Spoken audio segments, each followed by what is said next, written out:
somewhere in the neighborhood of 50 hours a week. How many hours of your life will you spend working? Anybody have the number?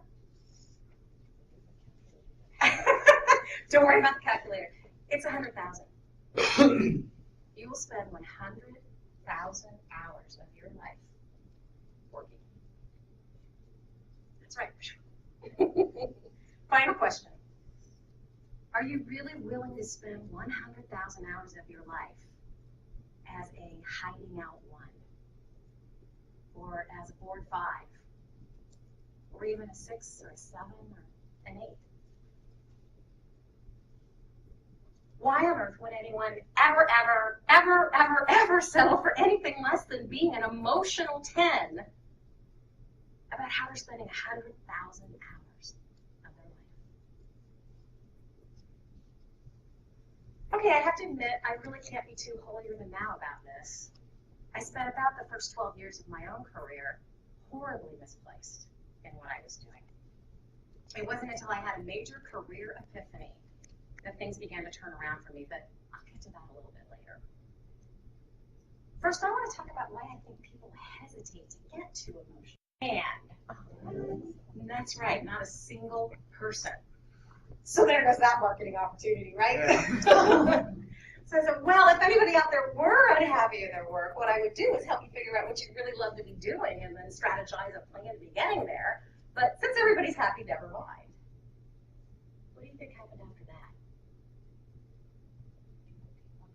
At the end of the contest, I had about a dozen people sneak on up to me and say, I'd like to talk to you about my career.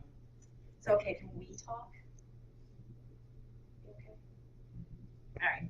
So, John, you go to these contests all the time. Why do you think so many people weren't willing to raise their hand and confess that they're not quite happy in their work? Because they were drunk. Yeah, I get that a lot in my work. Does anybody else have an idea? Why do you think people, yeah, Deanna? Maybe their boss was there. Their co-workers were there. Maybe they want people to know.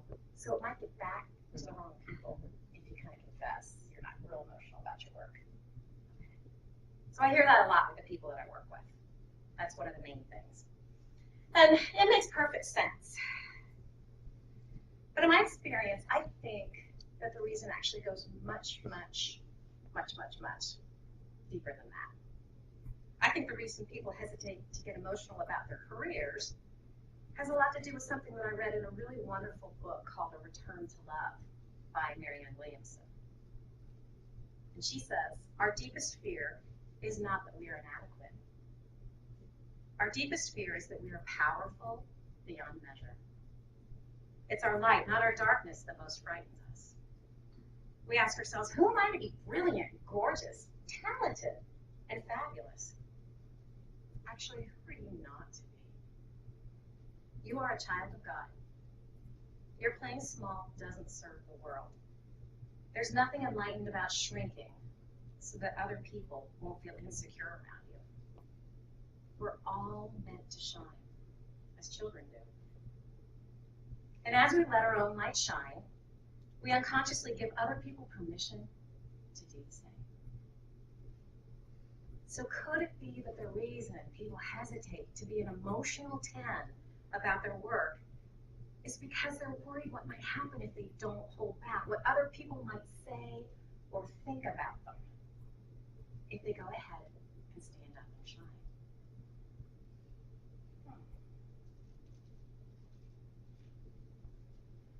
I'm going to do something for fun right now. So I'm going to ask you to play just a little bit. I want you to push your chairs back from your table where you are right now. And I want you to just kind of scrunch it down as far as you can. Just kind of curl up as tight into a ball as you can. That's what the holding back one feels like. Now I want you to go ahead and just kind of sit up in your chair, but just slouch a little bit. Just kind of hump over whatever. Yeah. Right, so that's kind of the board 5, right? Because now I need you to stand up and reach for the stars, stretch as high as you can, get those arms up there. All right, so that's the emotional 10, right? When you're that emotional about your work. So what felt better?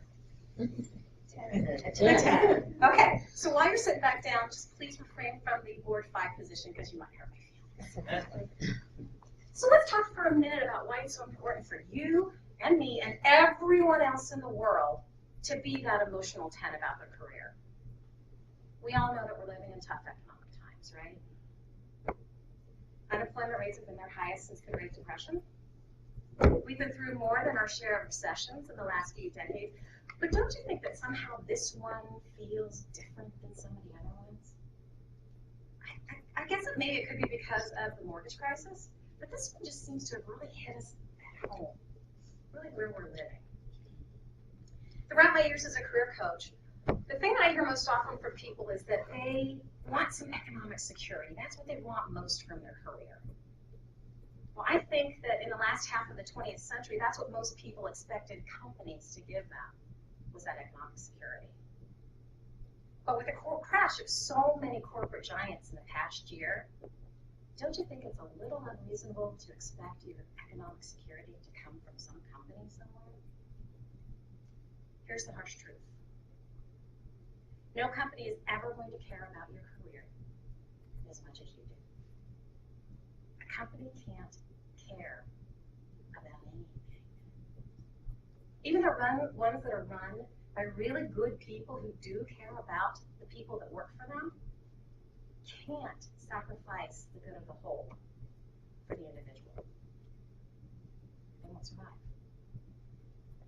If we're going to repair our economy, if we're going to create some kind of security for ourselves, if we're going to be happy people day in and day out, just living our lives, there's really only one logical solution.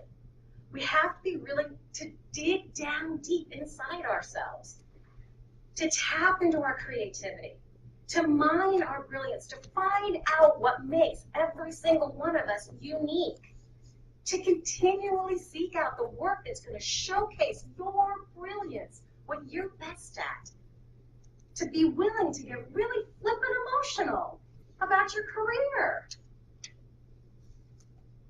So I promised earlier to tell you a little about my career epiphany. I certainly wasn't aware that I was this flippin' emotional about my career. You might think I was just flipping out. Have any of you ever had an out-of-body experience? You're not going to confess that either. Do you know what it means? It's an experience that typically involves a sensation of floating outside of your body, and in some cases, perceiving your body as if you are not in your body. I had an out-of-body experience in 1995. I'd been fired from a job several months before. It was a really crappy job that I had taken in an attempt not to go back to a career that I was horribly misplaced in high-tech sales. I'd been fired or laid off from several jobs prior to that in high-tech. And I was suffering from a misguided idea that I was going to make big money in high-tech and be able to live this really big, expensive life. Anyway, about 5 months after I got fired from the really crappy job, I'd spent that 5 months avoiding the fact that I had to go back to high-tech because there was no other way for me to make a living. I ended up getting one of those job offers that you simply can't refuse. Autonomy, 6 figures, pioneering, working with the elite people. I knew it was a trap that I'd set for myself. So I delayed saying yes, despite the pressures from family who reasoned with me that no sane person would turn down an opportunity like this. So finally, one morning, when I was home alone, I picked up the